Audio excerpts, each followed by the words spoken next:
అదే ఫోర్స్ మాత్రం మేము గోవా పోయినా ఎక్కడ పోయినా కూడా క్లచ్ పెట్లు కావాలంటే కూడా హైదరాబాద్ నుంచి తీసుకుపోయి చేయించుకున్న రోజులు ఉన్నాయి. అదే గోవాలో షోరూమ్ ఫోన్ చేస్తే అక్కడ పట్టించుకుంటూ లేడు, చుట్టుపక్కల ఎక్కడ కానీ పట్టించుకుంటూ లేరు.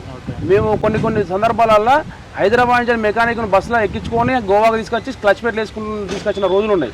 అదే ఫోర్స్లో అయితే.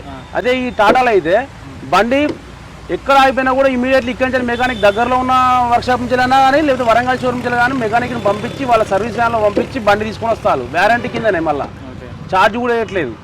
ఇది ఒకటి మాత్రం నెంబర్ 1 ఉన్నది సర్వీసింగ్ మాత్రం నెంబర్ 1 ఒప్పుకోవచ్చు వాళ్ళని, అది మాత్రం గ్యారంటీ. ఏదైనా పాటు పోతే కూడా ఎంబడే రిప్లేస్మెంట్ చేస్తారు బండి. స్పేర్ పార్ట్స్ ఎవ్రీథింగ్, ఇంజన్ కూడా మీకు ఇంజన్ పుడిసి అయితే కూడా ఇంజన్ రేపు తెల్లారగట్ల ఇంజన్ ఫిట్ చేస్తారు. బాధ ఏదైతే ఏసీ మాకు మెయిన్ ప్రాబ్లము, అది కూడా ఈ షెల్ బాడీలో వచ్చింది ప్రాబ్లం.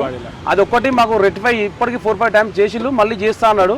అది చూస్తాను, చూస్తే ఇప్పుడు ఇప్పటి వరకు అయితే ఓకే.